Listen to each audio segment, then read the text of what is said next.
en qué país estamos.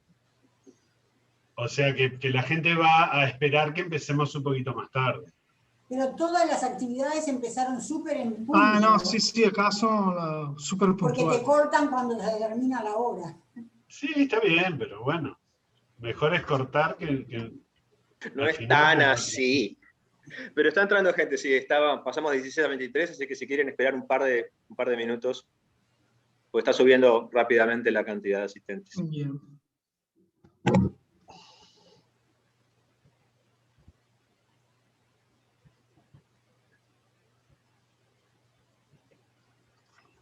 Voy a probar mientras a ver si se ve, que quiero mostrar los libros, a ver si se ven bien, ¿sí? Sí. El de Ricardo va a ser el misterio, pero yo lo voy a explicar. Ah, vos lo tenés. Entonces, cuando yo hable, mostralo. Ahí va. Yo pasa que lo tenía, no sé dónde, no lo pude encontrar tu libro, yo lo tengo, Ricardo. Ah, sí, no. Pero no lo puedo encontrar, no sé dónde está. No, yo iba a decir que no lo tengo, que está súper agotado, pero que se va a reeditar este año. Entonces, seguramente. Vos haces así, lo mostrás. Lo que pasa es que Ricardo estaba dudando del tipo de letra que quería usar. Claro, sí. Va a ser una edición aumentada, además. Fue eso.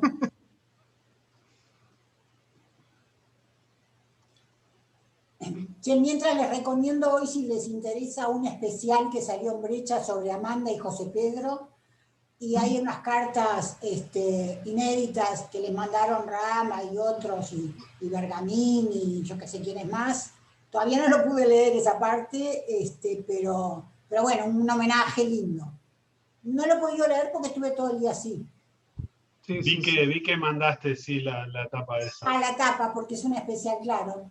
De los que tengo teléfono de voz, nada más, porque no tengo ni el de Gabriel, ni el de Ricardo, ni el de Georgina. Después te pasamos, sí. Después me lo paso. Sí. Cuando tú quieras, Alicia, pueden empezar. Bien, gracias. ¿Estamos?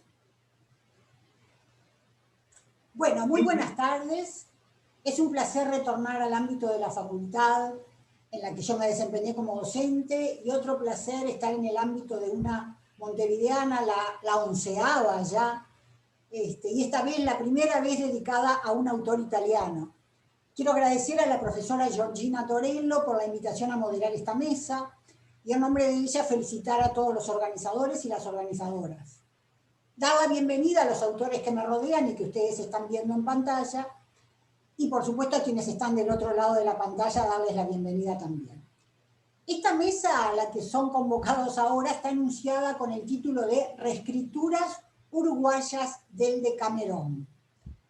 Y la integran 2 escritores uruguayos, que son Carlos Regerman y Gabriel Peveroni, y un escritor, Ricardo Polione, que nació en Génova, pero vive en Montevideo hace 15 años.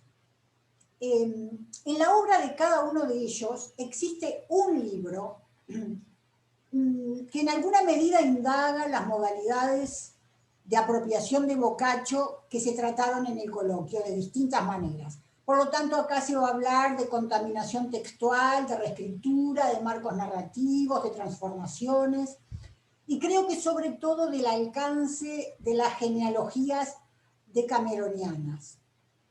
Bueno, teniendo en cuenta que algunos quizás de los que nos están viendo y escuchando no leyeron todavía estos libros, voy a decir unas brevísimas palabras de cada uno. Carlos Regerman en 2008 publicó este libro que les muestro, un libro, como verán, muy voluminoso, que se llama Dodecamerón, y en el que 5 hombres y 5 mujeres permanecen incomunicados en medio del océano por una avería en el yate en el que viajan. Mientras esperan el rescate, deciden contar cada noche 10 historias, con la condición de que cada cuentista al final deje la suya inconclusa para que la continúe el siguiente. Gabriel Peveroni publicó en 2004 El exilio según Nicolás. Es una novela generacional con un fondo muy montevideano. Está la crisis de los años 2000, la crisis económica y social, y hay una peste que ya en ese tiempo avanzaba desde el norte hacia la ciudad, hacia la capital de Uruguay.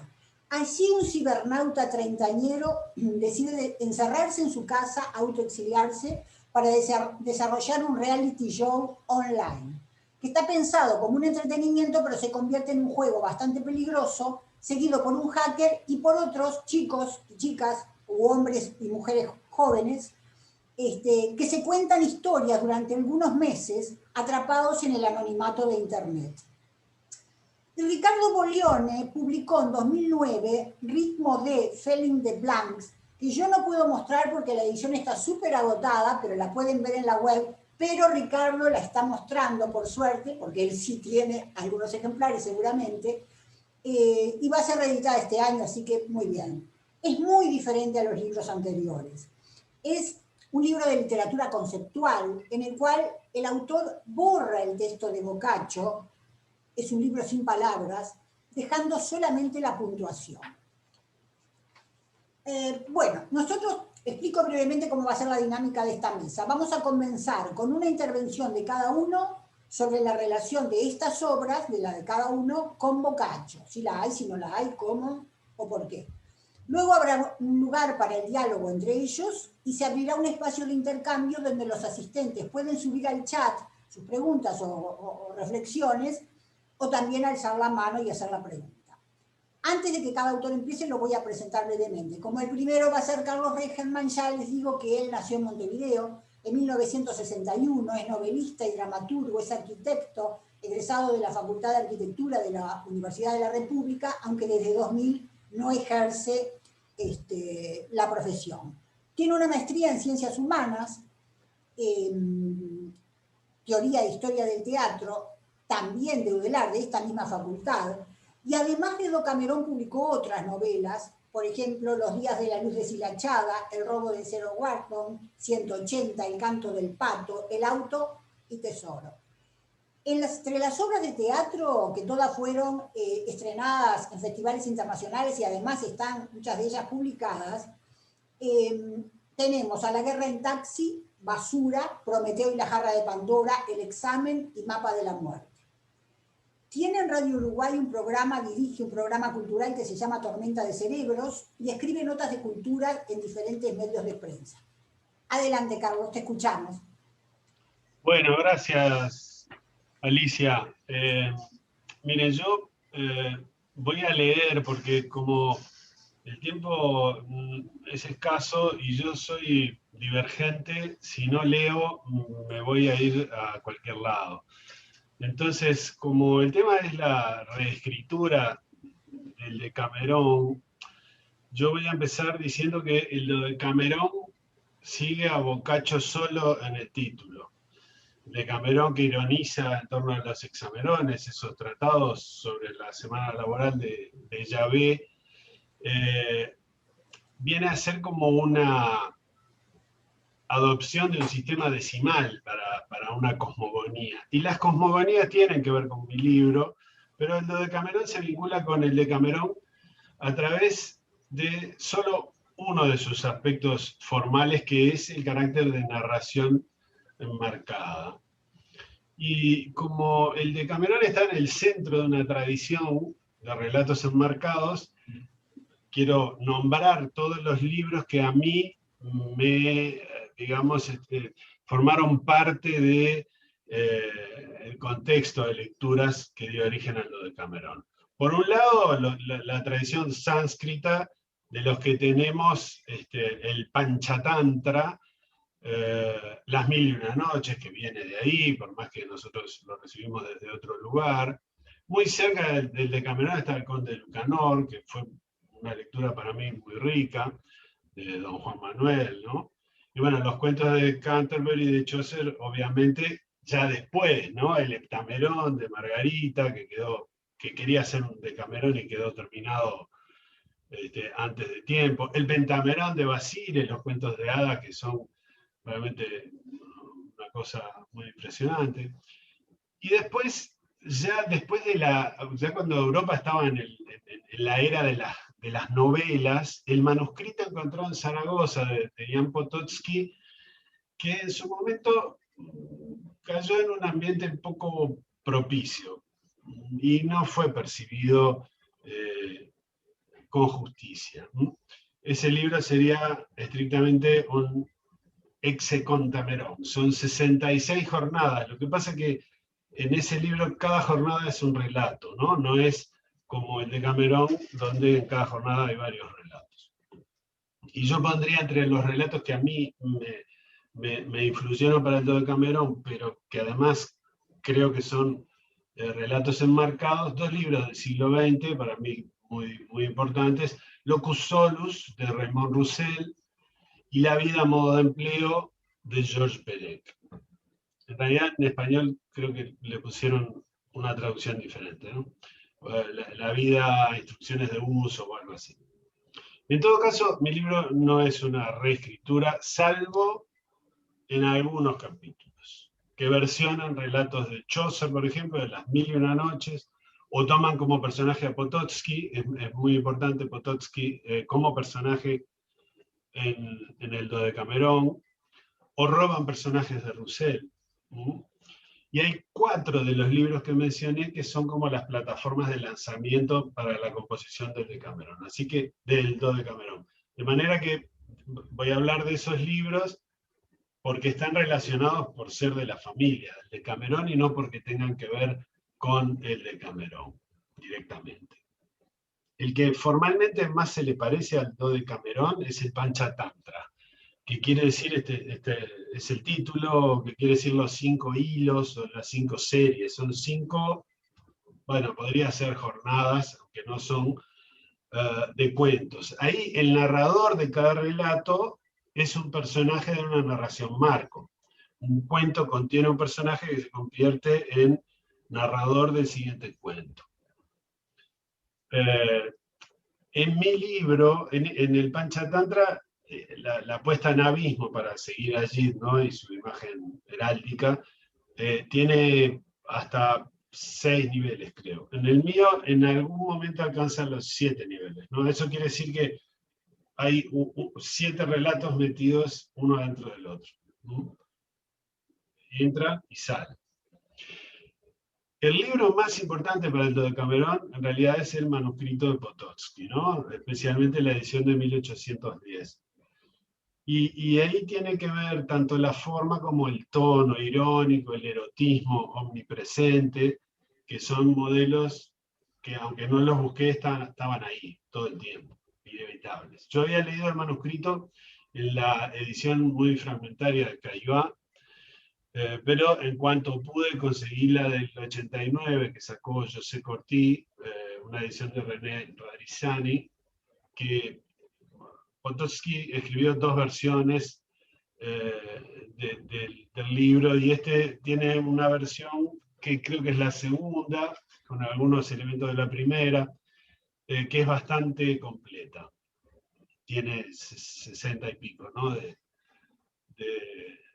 de jornadas. Y La vida a modo de empleo de Perec fue importante porque para mí muestra que es posible escribir un libro con el gesto del libro sobre nada de Flaubert, pero lleno de contenido.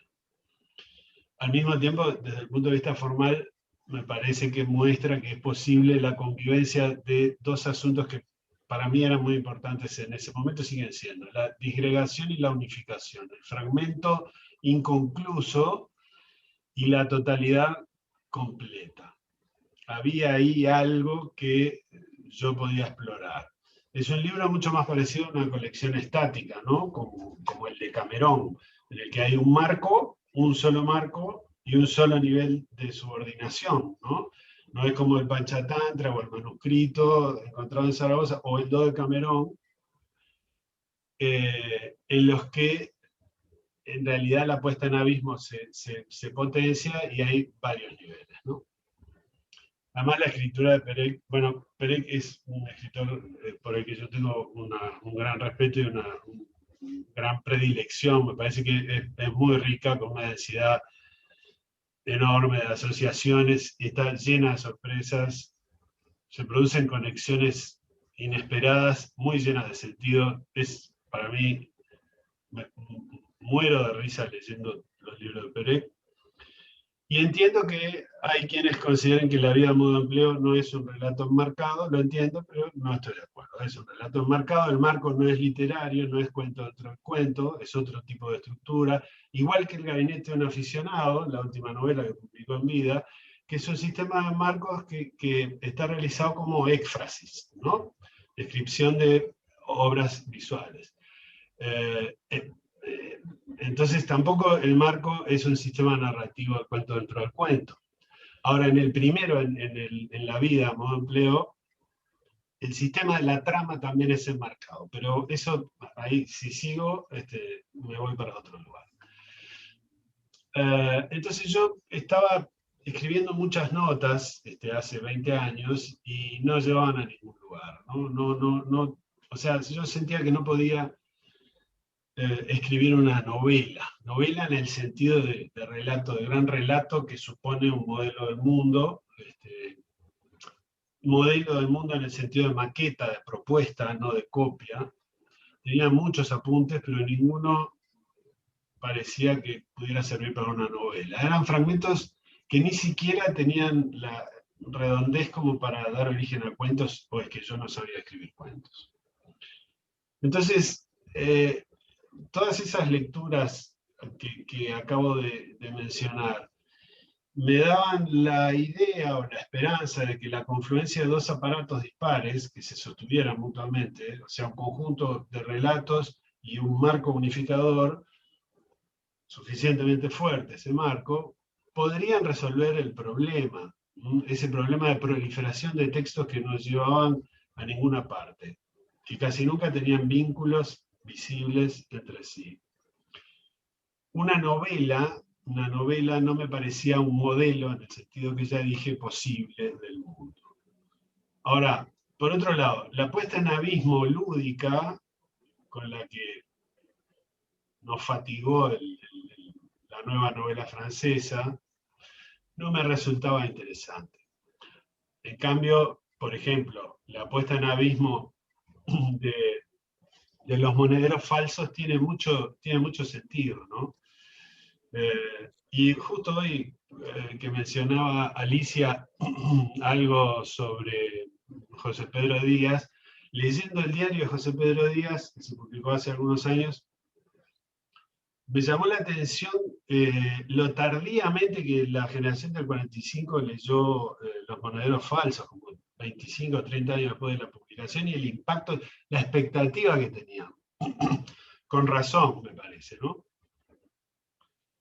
El otro libro que yo, bueno, este libro en realidad no tiene, la puesta en abismo de Los monederos falsos es como es de un solo nivel y es distinta a la que yo practico en el Dodecamerón. Pero lo menciono porque, bueno, además de él haber sido el que patentó el término, la expresión, es el que la hizo con mayor densidad de contenido, me parece conceptual.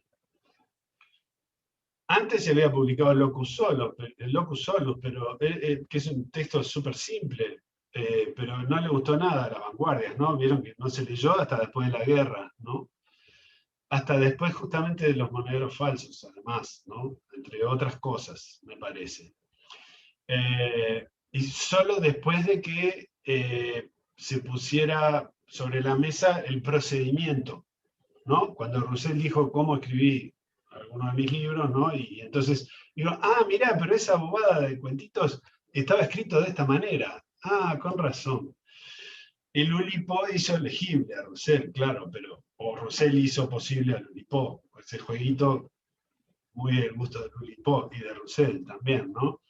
Pero lo que a mí me gustaba de todo eso es la idea de que el procedimiento, no un procedimiento, sino una actitud de atención y respeto por el procedimiento, fuera productiva, muy productiva, en volumen de texto y en sentido, ¿no? Creo que está claro, si ustedes leyeron, seguramente sí, claro, Ejercicio de estilo, de que no, que la restricción formal conlleva una carga de sentido, es como inevitable, aunque uno no sepa cuál es el sentido antes, ¿no? Uno, el escritor. Aquella integridad de la pura fuerza interna del estilo, la ausencia de tema, el estilo como la manera absoluta de ver las cosas, con las que soñaba Flaubert cuando le escribía a su amiga sobre el libro sobre nada, me parecen zanahorias dignas de ser perseguidas. Y con el Dodecamerón yo confié en que un determinado rigor formal, que yo formulé como una estereometría narrativa, fuera una manera absoluta de ver las cosas. Ahora, en realidad a mí me interesaba más que, digamos, esa conformación estructural del libro, la segunda pata del Dodecamerón, que es lo narrativo, es el segundo componente. Porque una constricción como la de Oulipo, las rupturas y propuestas de las pocas buenas novelas de la nueva novela francesa, tiene sentido si no son formalismos. Y si ustedes miran el Dodecamerón se van a encontrar con muchos formalismos. Yo elegí el 12 como cifra porque me permitía un resultado razonable al multiplicar 12 por 12, o sea, 144 relatos. Y porque el 12 tiene, porque 12 caras tiene el dodecaedro, que es uno de los 5 sólidos regulares. Que los 5 sólidos regulares son muy importantes para la cultura occidental, sobre todo posterior al Renacimiento, ¿no? Yo evalué la posibilidad de hacer un icosamerón y no un dodecamerón, pero habrían sido 400 relatos y me parecía que era un poco excesivo, aunque tuviera material para eso.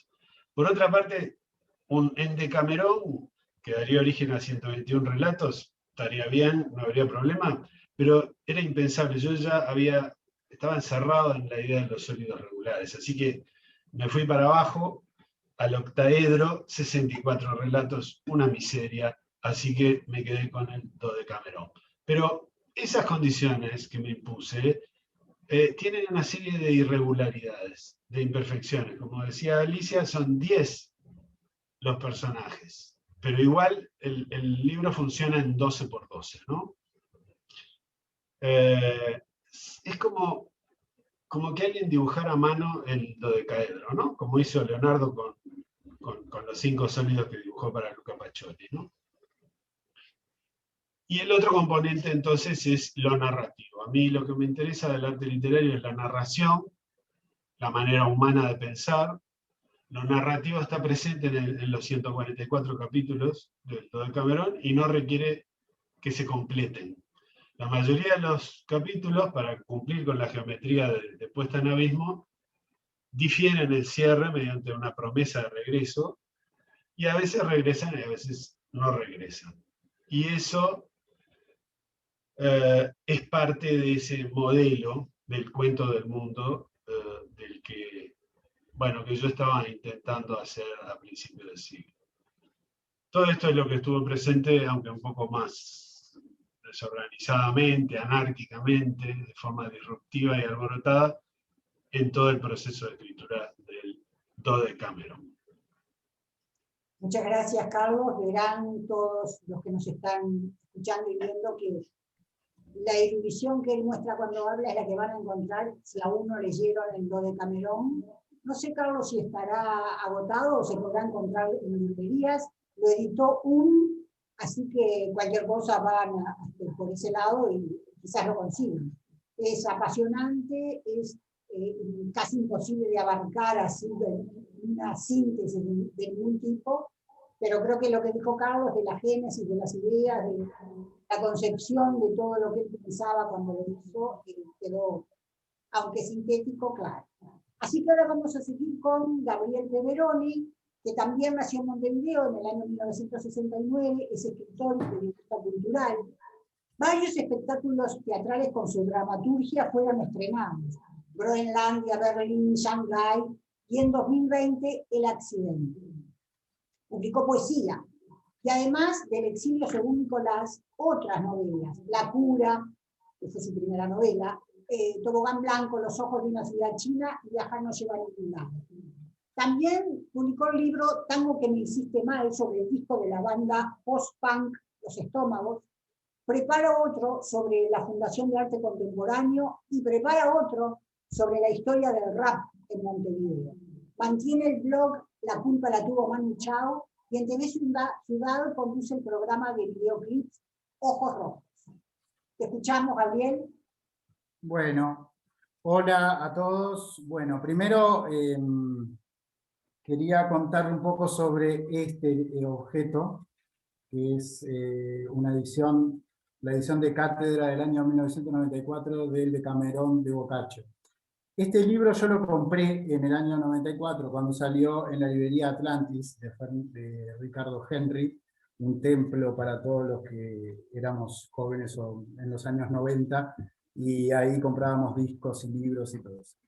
Este libro llegó a mi casa, lo puse en un estante de abajo, y tenía un gato, y el gato, llegó un gato después, un gatito, y se ocupó de regar en algunos rincones, y cuando quise acordar había maltratado este libro, por lo cual, por obvias razones, por esas razones y otras, no lo leí. O sea, me acordé el otro día cuando Alicia me hizo recordar, o sea, le planteé, pero yo no leí el Decamerón de Boccaccio.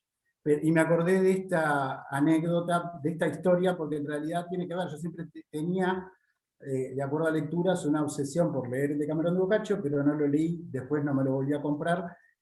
Lo mantuve y ahora está recuperado, me di cuenta, así que, bueno, procederé.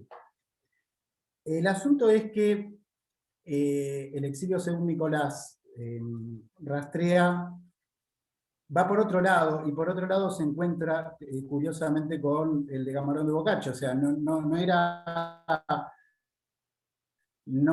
que tuviera que leer o no ese libro para escribir el exilio, sino que, bueno, evidentemente hay una cosa que lleva a la otra, lecturas, relecturas, otras cosas que puedo perderme y no sé de dónde pueden aparecer algunos signos. El signo de la peste, o sea, y el signo de autoexiliarse, tiene connotaciones muy directas, de acuerdo a lo que viví cuando lo estaba escribiendo, que era el año 2001, 2002, 2000, por ahí en esa época. Y bueno, tenía que ver, obviamente no puedo desprenderme de mi autoanálisis, que yo también me quería ir, que mis amigos se iban y todo un montón de cosas, y en cierto sentido estoy transfiriendo en Nicolás una experiencia de me voy pero me quedo, que fue en realidad algo que yo viví y que de repente tiene alguna connotación ahí con el personaje. El tema del reality show. El tema del reality show, que ahí hay un empariente, tiene que ver con la adicción en esos momentos al formato Gran Hermano, que era el que habíamos visto en esos años. Me refiero al Gran Hermano argentino por Telefe, sobre todo la edición 1 y la edición 2, que tuve el gusto de ver, de seguirla absolutamente en todos sus detalles. Entonces eso obviamente se trasladó ahí. Y ahí era la vida del aislamiento, ahí estaba el aislamiento, era qué se hablaba y qué no se hablaba, las historias que se contaban o no, más allá del resultado real de lo que era el reality, de eso, y bueno, en cierto modo quise trabajar sobre esos elementos.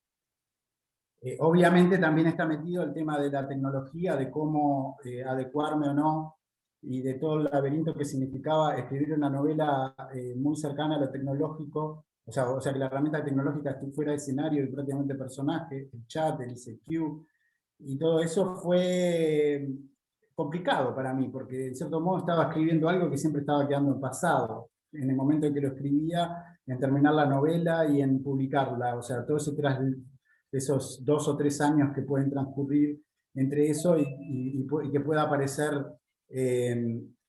otra tecnología, como de hecho, bueno, aparecieron muchísimas cosas más desde los SMS en adelante, que de repente complicaron la lectura para algunos lectores en los primeros años después de editada, porque sabía a viejo, en cierto modo, y al mismo tiempo era una novela como de ciencia ficción. Era una cuestión bastante complicada de manejar. Pero lo cierto es que después, yo estoy pensando en base a las reinterpretaciones y las lecturas y las relecturas. O sea, yo esta novela, para mí, no es que estuviera muerta, pero es una novela que terminé, se publicó, tuvo su vida, tuvo una cosa muy interesante también, ahora que me acuerdo sin desviarme demasiado, que era que cuando la editorial me planteó, bueno, pasámelo, vamos a hacer la lista de prensa, yo le dije, no hagamos lista de prensa, hagamos un blog en ese momento, y repartirlo entre 20 o 30 personas a las cuales me gustaría que les llegara esa novela, y que a cambio me escribieran un comentario para el blog. Y eso, que se llama elexiliosegundonicolás.blogspot.com,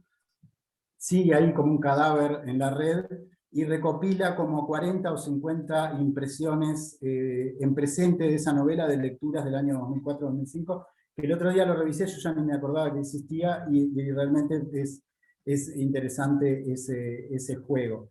Y después está el tema, bueno, después hay un tema que no quiero separarme de ese, que es, bueno, había leído obviamente, y el libro, hay un libro rector en todo esto, o disparador en todo eso, que es La peste de Albert Camus. Eso es evidente. Hay algunos guiños ahí, y hay como un disparador. Y también un montón de lecturas que tienen que ver no solo con la peste, no con la peste en realidad, sino con la guerra. O sea, yo en ese tiempo también escribí Sarajevo, esquina Montevideo, una obra de teatro bueno, que donde tiré muchas historias allá adentro que tienen que ver con lecturas y obsesiones personales mías sobre la guerra de los Balcanes y la guerra de las Malvinas también, pero sobre todo la guerra de los Balcanes.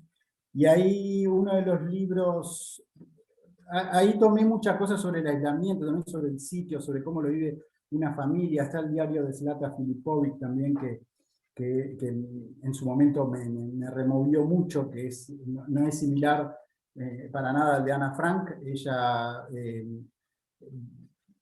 su familia logra salir de Sarajevo, etcétera, etcétera, logra contar el libro de una manera un poquito menos traumática, pero lo que va narrando me ayudó mucho, me dio muchos elementos para esto, y para lo que es en definitiva una crónica de un aislamiento, y esas relaciones virtuales, y esa situación de contarse historias, como decía Alicia. Después me pasó una cosa curiosa, siguiendo con la anécdota o con el tema de Camerón, etcétera, etcétera. Unos años después leo El Do de Camerón, de Carlos Regerman. Entonces el Do de Camerón, a mí me impactó mucho el libro. Primero, por una cuestión que comparto en ese sentido con Carlos y con otros autores y autoras, que es el hecho de las novelas largas, o sea, la novela voluminosa, de la novela total, de la novela grande, digamos, en un sentido de escaparle a la novela o al relato corto, tan en boga también en lo que tiene que ver con las editoriales, que en ese momento eran las editoriales independientes como que estaban como presionando al sistema creativo, que somos nosotros los autores, a bajar. Me acuerdo cuando publiqué Tobogán Blanco, que era recortar, tenés que bajar, y esas cosas a mí, como a muchos, nos hacen mucho daño. Entonces, lo de Camerón, para mí, ver ese libro, dice, hay una victoria de un autor sobre determinadas lógicas también. Y después estaba el hecho del 12x12, de las historias, y todo eso que también se conectaba con una lectura anterior que yo había tenido, que también me había fascinado, que era Generación X, de Douglas Coupland, que no me acuerdo ni cómo era la historia, ni cómo era que funcionaba el mecanismo de la novela, pero sí tengo el recuerdo de que eran unos chicos grunge, porque es la novela del grunge, digamos, que estaban en una camioneta, en una casa rodante, encerrados ahí, y se hablaban toda la noche, historias. Y eso de las historias tenía que ver con algo que yo estaba buscando. Y con el tema de lo de Camerón, fue el disparador del siguiente proyecto mío, grande, que todavía no culminé, que es al que yo denomino Proyecto Shanghái. O sea, a mí lo que me impactó del juego de Carlos era justamente eso, de varios narradores, de historias de una unidad que luego pudieran interrelacionarse con otras unidades y conformar una gran novela. Y en ese sentido me planteé un desafío, que era escribir una novela que transcurriera en 365 días, que cada una fuera un relato individual, que cada mes fuera de un año diferente y transcurriera en lugares diferentes. Entonces ahí es que nace el Proyecto Shanghái. Yo llevo escrito más de la mitad de ese proyecto, publiqué 2 novelas, Los ojos de una ciudad china y Viajar no lleva a ningún sitio, y en cierto modo, ahí sí encuentro un parentesco más, de repente más cercano a lo que es una posible relectura del Decamerón, que es el Decamerón, el Dodecamerón y el proyecto Shanghái, o sea que ahí se van tomando a nivel de impresiones. Yo no soy un estudioso, no soy mayor, no tengo una formación académica, simplemente voy más con una formación más intuitiva en algunas cosas. Y bueno, y ahora sucedió lo que viene sucediendo hace 2 o 3 años, y eso generó también algunos, o sea, me empecé a plantear en lo que tiene que ver con todo esto de la pandemia, de cómo operaba el tema del exilio según Nicolás, o sea, en mi vida y en mi cabeza, y en qué sentido esa novela ahora cobraba un sentido diferente al que se escribió. Entonces, si bien no la releí, sí entiendo que es interesante la relectura en ese caso, porque ya deja de ser una novela de anticipación o de ciencia ficción planteada en determinado momento para transformarse como en un aporte testimonial, de algo, o sea, como más cerca de la crónica. Y es algo que también me está sucediendo a nivel creativo, o sea, no es que por ejemplo, el proyecto de Shanghái, en cierto modo, lo tengo detenido porque tengo detenida la ficción.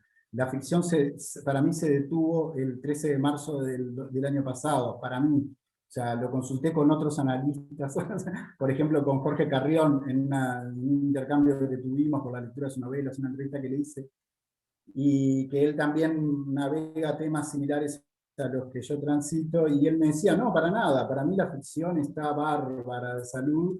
Bueno, para mí está como en un estado quedó como paralizada, y por eso estoy en proyectos más que nada como periodísticos y todo, porque no logro encontrar el estado o el tono. Entonces me siento en cierto sentido como Nicolás, que quedó ahí autoexiliado en su mundo, digamos. Y ahí me resulta ya interesante, ya hablando, y para cerrar un poco, pero hablando sobre temas de la peste, o sea que es un tema en el Decamerón, obviamente, aunque no es un tema del Decamerón, sino el disparador. Lo que debe haber pasado, o sea, eso también lo conversé porque le hice una entrevista a Fernanda, pero el tema de la novela Mugre Rosa de Fernanda Trías, que también se le complicó, digamos, porque escribe una novela de ciencia ficción y la termina y la publica después, pero la tiene para publicar cuando empiezan a aparecer las noticias de la pandemia y todo lo que estamos viviendo, y cuando hizo la corrección de esa novela sobre una peste que azota Montevideo, Mugre Rosa es eso, decidió al final no tocar una línea de acuerdo a lo que estábamos viviendo o a los nuevos, o a cosas que podrían estar erróneas, o que, digamos, la publicó. Y bueno, y esa yo creo que se suma un poco a esa anécdota particular que de repente tiene el exilio según Nicolás, y que también lo comparte en el caso de la literatura hecha por uruguayos, digamos, y uruguayas, Mugre Rosa de Fernanda Trías. Y bueno, así que, no sé, yo sé que ahí hay muchos seguidores del Decamerón de Boccaccio, e investigadores y todo, y bueno, era contarles un poco esta historia, y bueno, espero poder tener ahora la valentía para afrontar la lectura del Decamerón, que la verdad que viene bien. Amo los libros grandes y por eso seguramente lo lea, al igual que otros tantos libros. Bueno, muchas gracias, y bueno, ahora seguiremos conversando y charlando. Muchas gracias, Gabriel. Increíble los diálogos que puede haber entre tu lectura del Dodecamerón, la no lectura de Boccaccio, la lectura de Carlos de todos sus otros autores. Y ahora es el momento de escuchar a Ricardo Bolione, que nació en Génova en 1970, está radicado en Montevideo desde 2006. Doctor en Lenguas y Literatura Romance por la Universidad de Pensilvania, es crítico de arte, escritor e investigador. Ha curado varias exposiciones y dictado cursos en instituciones públicas y privadas. Se ocupa de temas vinculados a las vanguardias y ha publicado libros de literatura conceptual, entre ellos el que nos convoca, Ritmo de Failing the Plans, y además Extremo Explicit, y también It is Fall Whether It's a Fall, y dirige la revista Crux de Exasperación, dedicada a ese tipo de escritura. Tuya es la palabra, Ricardo. Bien, bueno, muchas gracias Alicia y bueno, los organizadores por invitarme. Y bueno, a Carlos y Gabriel para acompañarme. Sí, yo en realidad soy el único evidentemente que sí se focalizó en el Decamerón para producir otra obra.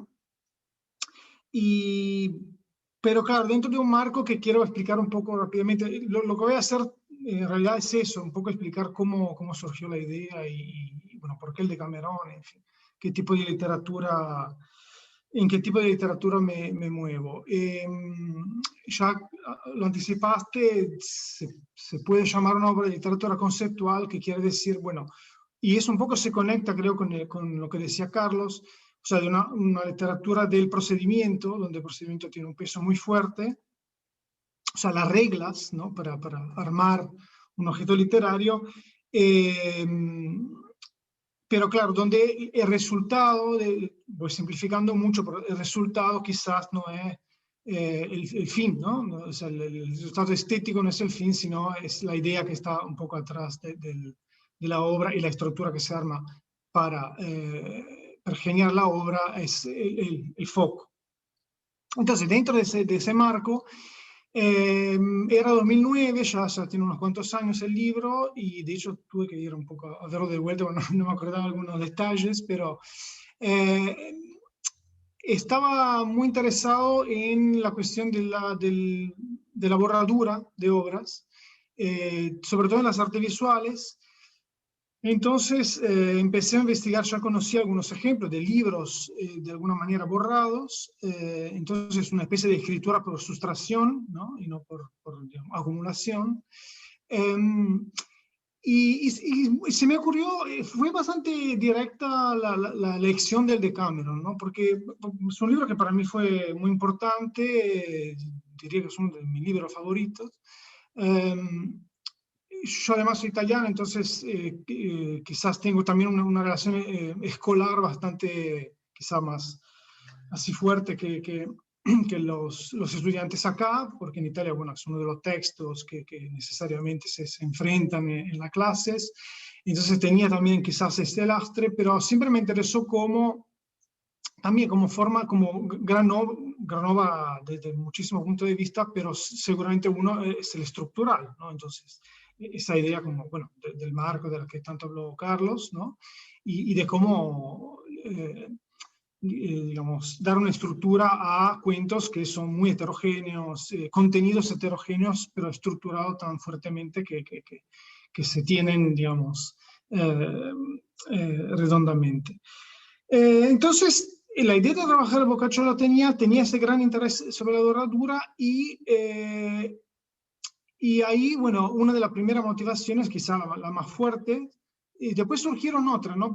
Eso es algo que pasa muy a menudo, pensando en crear obras que se pueden llamar conceptuales a nivel literario, es que van apareciendo, por supuesto, significados y aristas teóricas incluso en lo que se hace en el camino, o sea, ¿no? Que no son previstas, ¿no? Pero bueno, sí, tenía la idea del Decameron como uno de los textos literarios más censurados en la historia, por lo menos hasta el siglo XX, pero incluso en el siglo XX. Y por diferentes razones y de diferentes maneras. Entonces, la idea de alguna vaciarlo, porque lo que hice, quizá, bueno, Alicia lo mencionó, pero lo que hice fundamentalmente fue borrar todas las palabras que lo componen y dejar solo lo que para mí sería la estructura, ¿no? O el esqueleto, como puse ahí en la tapa, ¿no? La contratapa, puse ahí el esqueleto de Decameron, ¿no?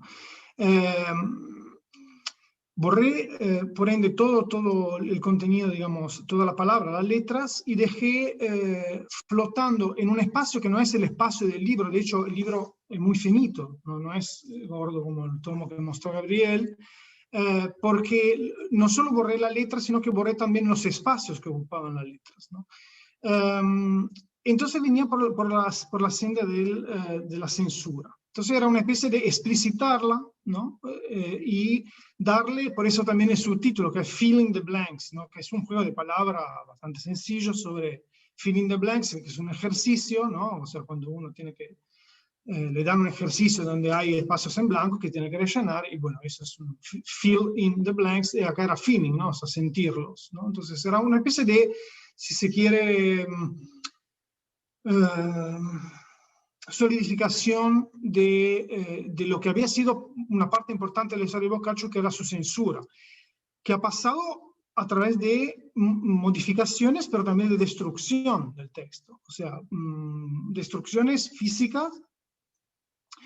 La censura del Decameron es una historia muy, muy fascinante, muy larga y compleja, y tiene un mojón que es mediados del siglo XVI, o sea, el 1559, para ser más exactos, lo cual no quiere decir que antes, porque ahí es cuando se instituye el índice de los libros prohibidos, ¿no? En Italia, una medida, digamos, tridentina después de la reforma, una especie de la primera grande medida de la contrarreforma, pero entonces ahí se empieza patentemente, o sea, se lo pone como un libro prohibido y se opera sobre él.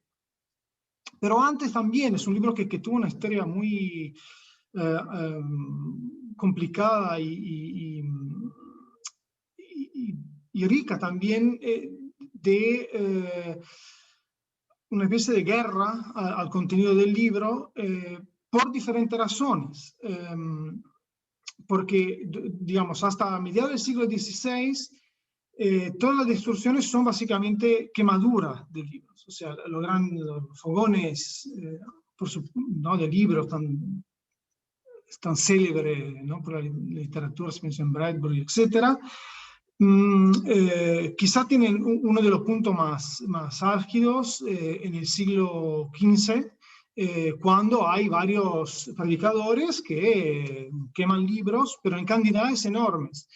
Y es una historia que yo conocía, pero que recientemente, o sea, después de que saqué el libro, hace pocos años, me enteré que fue mucho más brutal con respecto al Decameron de lo que yo pensaba. Yo siempre supe que se habían, digamos, destruido muchas copias del Decameron antes de la contrarreforma, pero resulta que básicamente de todas las ediciones que se hicieron impresas, ¿no? Entre 1470, creo que es la edición Princeps, y 1550, más o menos,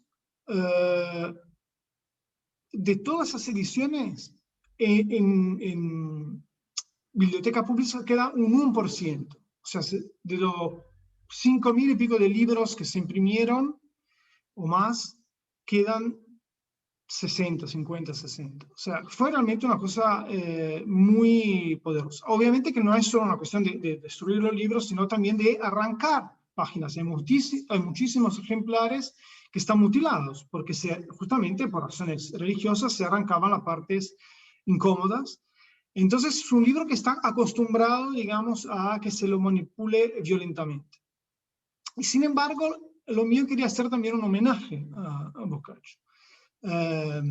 Porque, repito, es un libro que para mí fue muy importante, y creo que es un libro realmente que marca buena parte de la literatura que viene después de él en Occidente, con casos directos y patentes. Hoy de mañana escuchamos, digamos, las relaciones movidas y complejas entre, por ejemplo, Boccaccio y Chaucer, pero, en fin, hay toda una literatura de las 100 novelas bueno, que no es solo italiana, que llega a Francia, bueno, Carlos también citaba a Margarita, en fin. Entonces es un libro fundacional, digamos, en buena medida. Entonces quería hacer un homenaje también.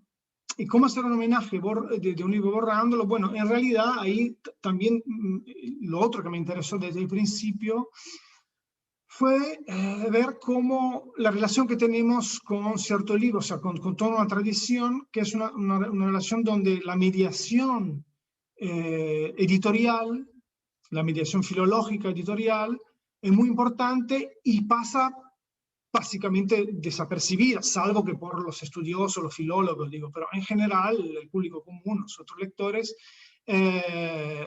no se enteran de que lo que están leyendo en realidad también es fruto de una fuerte manipulación. Y en el caso del Decameron, y eso también lo tenía bastante claro cuando se me ocurrió la idea, es algo que tiene mucho que ver con justamente la puntuación. La puntuación para mí tenía un especial peso, porque por un lado es lo que sería el ritmo, de hecho el título del libro es Ritmo de, ¿no? Que también tiene dos lecturas, ¿no? Entonces puede ser abierto, ritmo de, y cualquiera pone lo que quiere después, o ritmo decameroniano, ¿no? Del Decameron. Entonces, bueno, la puntuación por un lado son las pausas, ¿no? Básicamente, fundamentalmente, son casi toda la puntuación es una cuestión de pausas. Entonces, ahí se podía establecer, digamos, el libro podía funcionar como una especie de partitura, ¿no? De algo muy fundacional de la prosa occidental, ¿no? En un idioma específico, todo lo que uno quiere, pero en definitiva eso. Pero por el otro venía lo que anticipé antes, la cuestión de qué significa puntuación en un libro como el Decameron, ¿no? Porque uno de los puntos clave para mí era que en los manuscritos que en general se usan, sobre todo pienso en uno del que se habló al principio, Battaglia Ricci habló bastante de él, el Hamilton 90, que se custodió en Berlín, creo, que es un manuscrito autógrafo, es un manuscrito que el mismo Boccaccio escribió, no copió, pese a contener muchos errores, pero bueno, hay todo, es muy fascinante la historia, pero no tiene un solo signo de puntuación, ¿no? Y eso es muy común en los manuscritos medievales, no es una cuestión del Decameron, ¿no? Muy, muy común. Pero específicamente, como yo me ocupaba de ese, el Hamilton, que es el manuscrito sobre lo básicamente se basan todas las ediciones modernas, por lo menos de la segunda mitad del siglo XX, porque, bueno, se reconoció autógrafo, entonces, pese a que le falten algunas partes, pero en general, digamos, es la base del Decameron que nosotros leemos hoy. Bueno, todo lo que nosotros tenemos en nuestro Decameron es en el Decameron original, entre mil comillas, porque obviamente para armar una edición de un texto medieval uno siempre consulta y coteja varios manuscritos, pero no hay puntuación. Entonces, el homenaje pasaba un poco por ahí. Yo estaba borrando y dejando algo que era y no era el Decameron. O sea, lo es porque si nosotros agarramos cualquier edición italiana, la puntuación coincide, pero no lo es porque Boccaccio no dejó puntuación. Dejó simplemente ahí, muy lindo además, creo que está disponible online y se puede ver todo, o sea que si alguien quiere ir buscarlo, no tengo la dirección, pero es fácil de encontrar, me imagino. Se ven como la pausa, justamente el ritmo original que les da Boccaccio, es un ritmo totalmente gráfico, ¿no?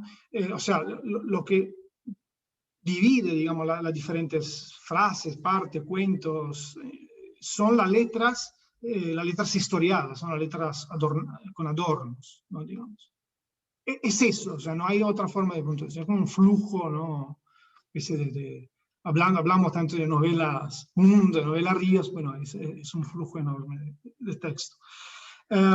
Entonces, bueno, era también la idea de crear algo paradójico, ¿no? O sea, tenemos en la mano, sí, ese ritmo de algo tan importante, el esqueleto de algo tan importante, y no lo es, ¿sabes? ¿No? Y bueno, no soy, por supuesto, el primero en jugar con la puntuación, o sea, borrar un texto y jugar con la puntuación, eso quiero aclararlo. Hay varios, no, tampoco hay muchos, pero hay precedentes, por supuesto. Pero curiosamente, eso capaz que no sé si es sintomático de algo, pero los precedentes más importantes que yo encontré son básicamente tres. Después hay quizás algo más, pero aplicados, o sea, a textos mucho más breves, pero lo que son, digamos, libros, que tienen un formato libro, así decirlo, eso me interesaba también. Son un libro de un artista, en realidad, que más artista visual que escritor, que murió ya hace unos años, que se llama, bueno, Carl Fredrik Reuterswärd. Tengo que leerlo porque es un autor sueco y no sé bien cómo se pronuncia, que es un artista que estuvo mucho en contacto con Fluxus y otras corrientes de los 60, pero que en realidad empezó antes de los años 60, que en 1960 publica un libro que se llama Prix Nobel, Premio Nobel, que formalmente, bueno, bastante parecido, porque son páginas con, no sé, no mostré el interior justo para que entiendan más o menos de lo que va la... Esa es una página al azar. El libro de Reuterswärd es interesante porque lo que hace él, la operación es igual, borra el texto, no, casi igual, porque él borra el texto, pero deja el espacio que ocupaban las letras, digamos, es un poco diferente en ese sentido. Pero no declara cuál es el texto, o sea, no es explicitado, ¿no? Acá hay, es evidente, bueno, además que atrás dice de cameroniano, tenemos la cara de Boccaccio, en fin, varios elementos que vuelven la cosa patente. En el caso de Reuterswärd, no, pero se sabe que utilizó el discurso de aceptación del Nobel, por eso el título, de Hemingway, ¿no? Después, ese de 1960. Después hay otro libro también de un artista que no es un escritor, es más un artista visual, también que falleció, un polaco, también leo porque también el nombre no es tan fácil, Jaroslav Kozlowski. Él publica en el 72 un libro que se llama Reality, entre comillas, o sea, Reality entre comillas, que es que mucho más chicos son, no me acuerdo, nunca lo vi, o sea, lo vi solo reproducido, nunca lo tuve en las manos, pero creo que son 24 páginas o 20 páginas, bastante corto, que en realidad es un capítulo de la crítica, o sea, agarra, hace la misma operación que Reuterswärd, pero con un capítulo de la crítica de la razón pura de Kant, ¿no? Porque hay todo un discurso que él hacía sobre la cuestión de la autorreferencialidad del signo de puntuación, que sería un poco uno de los pocos signos gráficos, o el único quizás que se usa para escribir, que solo se refiere a sí mismo, ¿no? O sea, que no tiene como una proyección externa. Y entonces hace un paralelo con Kant, en lo que no vamos a entrar porque tampoco tendría quizás la competencia, ¿no?, entre fenómenos y fenómenos. Y después la tercera, el tercer antecedente es de el personaje, el escritor, que de alguna manera, decir que empieza la literatura conceptual moderna, o sea, la de los años 2000, quizás es demasiado, pero seguramente es su figura más mediática, por lo menos, que es Kenneth Goldsmith, que es un norteamericano, que tiene un librito muy chico, pero en fin, editado como volumen, donde hace la misma operación con diferencias, o sea, usa solo la puntuación de un texto de Gertrude Stein, que es un texto sobre la puntuación. Ahí hay una mise en abîme, ¿no?, que le gustará a Carlos seguramente, pero lo que hace no mantiene la disposición de la puntuación del texto original de Stein, que no es largo, es una conferencia que Stein dio en los años 30, entonces no son muchas páginas, es corta, sobre puntuación, diciendo con un arranque bastante interesante. Hay signos de puntuación interesantes y otros que no son interesantes, ¿no? Bueno, muy en el estilo de Stein, ¿no? y hace como una especie de categoría, entonces el punto es el más interesante, el punto de interrogación es el menos interesante, en fin. Pero lo que hace Goldsmith es, él redistribuye, o sea, agarra toda la puntuación que hay en el texto de Edelstein y lo redistribuye como quiere él, o sea, según un método, creo que tomó de John Cage, en fin, pero fue externa, digamos, a la fuente. Bueno, todo eso para decir que había precedentes, pero no había, hasta donde sabía ese show, no había precedentes, por lo menos de largo aliento, o sea, de un libro entero, ficcionales. O sea, porque los tres que mencioné están todos, digamos, aplicados a textos críticos, ¿no? De alguna forma. Entonces, también me parecía interesante eso, aplicarlo, primero que nada, a un texto muy extenso, porque también los tres textos que cité son relativamente cortos. El de Reutzwald es un poco más largo, tiene un formato de libro, pero en realidad el texto en sí no es demasiado largo, el texto de ejemplo. Es un discurso, en definitiva. Entonces, bueno, la otra idea fue un poco eso, ver qué pasaba aplicándolo a una forma más amplia, más grande, ¿no? Y creo que... Y bueno, también estaba la idea, uno de otros mis intereses es la poesía visual y también me interesaba ver qué quedaba a nivel visual, ¿no? De algo que también estructuralmente, además de su complejidad y profundidad que todos conocemos, tiene otro elemento que me resultaba muy interesante a la hora ¿no? de volver a algo escrito puramente visual, que era el facto que el Decameron es y a veces uno se olvida porque por obvias razones, pero es un prosímetro, ¿no? Que es una categoría de textos donde conviven digamos, poemas y prosa, ¿no? Los poemas son muy pocos, pero en definitiva, digamos, lo es. Entonces, y eso le da como un movimiento más a la página. Bueno, eso más o menos. Bueno, Ricardo, muchas gracias. Yo no interrumpí a nadie porque miraba que no había todavía ningún chat. Les recuerdo a los asistentes que pueden escribir un chat si quieren hacerle alguna pregunta o algún comentario a lo que los panelistas han expuesto. Pueden levantar la mano también. No tenemos muchos minutos, pero tenemos algunos. Y si no, nadie quiere hacer participar, quizás entre ellos también alguno de ellos quiera comentar o preguntar algo a nosotros. Pero vamos a esperar unos segundos a ver si alguien quiere decir algo. Por ahora hay muchos chats, pero preguntando títulos o... Acá hay uno. Ricardo, te pregunta Lourdes Pérez, ¿cómo es el nombre del tercer autor que utilizaste como referencia?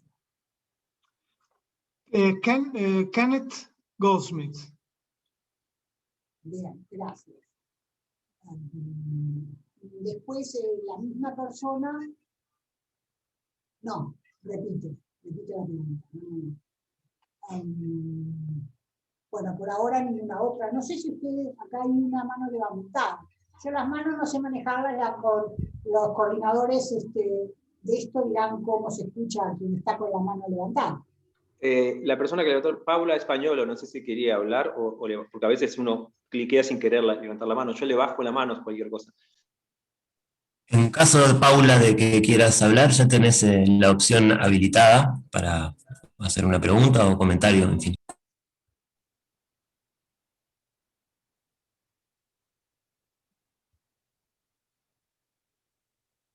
Hola.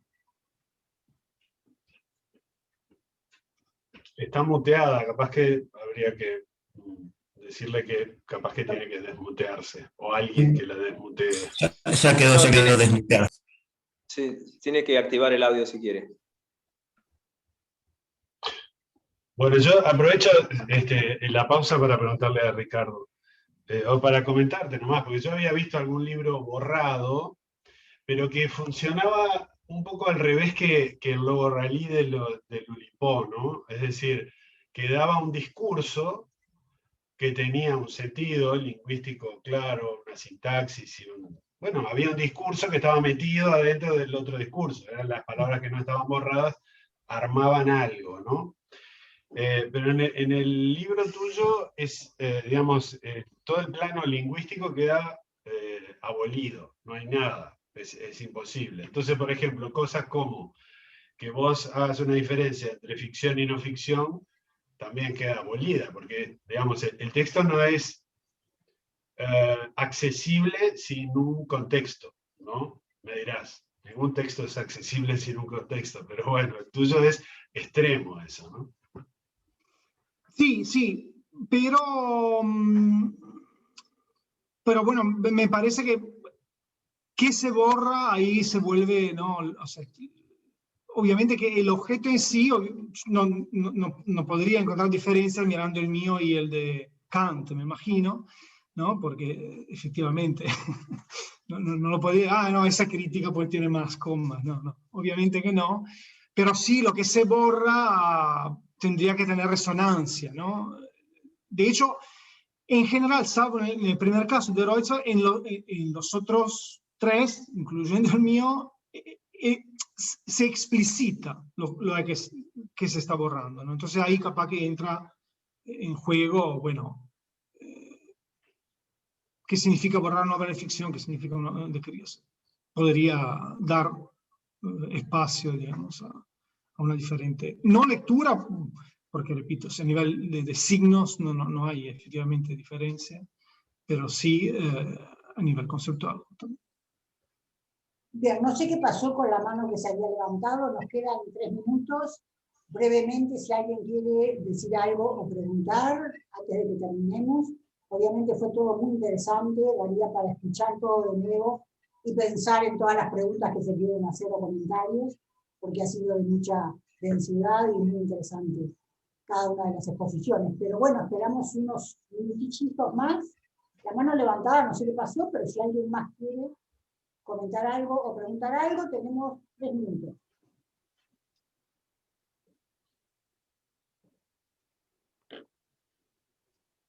Yo te preguntaría, Carlos, mientras alguien se decide para una respuesta muy breve, porque no hay tiempo, ¿por qué cada capítulo está precedido por una cita de la monadología de Leibniz? Bueno, eso tiene que ver un poco con el experimento formal, ¿no? Digamos, si yo tengo una disgregación, tengo una cantidad insoportable de fragmentos que no conducen a nada, y confío en que una condición formal puede generar algo de sentido, y el procedimiento puede generar algo de sentido, entonces agarro un tratado sobre la mónada, lo divido en 144 partes, y me fijo qué sentido adquieren cada una de esas partes. Y como son acápites de los capítulos, adquieren un sentido en relación con el capítulo, como cualquier acápite que existe, adquiere una nueva existencia cuando vos lo ponés en contacto con otro texto. Entonces yo rompo la monadología, la desintegro, hago esa fisión nuclear, digamos, con ese texto, para tratar de obtener sentidos. Y en buena parte de los capítulos, si uno lee el acápite y lee el capítulo, encuentra que hay un sentido, hay una conexión posible, ¿verdad? Eso es uno de los, digamos, es uno de los motivos. El otro es contrabandear una obra entera y vendo 2 por 1, porque vos lees el de Cameron y tenés 2 libros, tenés un libro de filosofía entero y además el de Cameron. Bien, para terminar, porque no veo ningún chat ni nada, decirles que los que leyeron en 2004 el exilio de Nicolás, el exilio según Nicolás de Pederoni, y vieron, como decía él, algo de anticipación o ciencia ficción con esa peste que se aproximaba desde el norte a Montevideo. La vuelvan a leer ahora porque la experiencia, y yo se lo comentaba a él el otro día, yo la leí en aquel momento y la releí ahora, y se vuelve algo como casi testimonial o una crónica. Y es muy interesante esa lectura, daría para hablar más de eso en tiempos tan distintos y en circunstancias sociales tan diferentes. Así que bueno, se terminó el tiempo, muchísimas gracias a los tres, creo que estuvo redondo todo, plantearon tantas dudas que creo que lo mejor que puede pasar es que todo el mundo quiera leer sus libros y enterarse de más cosas, y buscar bibliografía. Y no sé, le pregunto a Emilio o a Georgina o a los coordinadores si quieren agregar algo, y si no, damos la mesa por cerrada con todos los agradecimientos del caso. Muchas gracias a todos por participar. Sí, fue muy interesante. Yo me quedé. Yo tengo una pregunta sobre Gide para Carlos, pero se la hago aparte, porque es de francesa. Y bueno, muchas gracias por participar y nos vemos en unos poquitos minutos con la conferencia de cierre del coloquio. Gracias a todos. Muchas gracias. Gracias. Chao.